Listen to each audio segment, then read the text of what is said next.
Hi guys, so just a quick video update on that truck.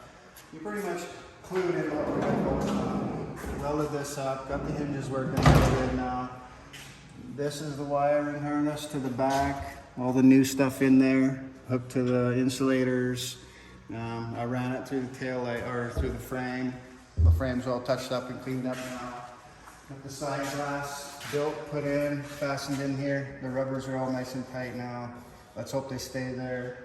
And obviously we finished the box, all the rail bolts in on both sides, everything's fastened and tightened. I put one of the braces in, tail lights, we put the sleeves on, got them wired in. We got tail lights. I'm gonna check for the brakes and signals, so I gotta put that switch in there. Put the tailgate on, got it clear coated. It looks pretty snazzy. Everybody that walks in, that's the first thing they see. So anyway, we'll keep updated and keep posted on everything. Thanks.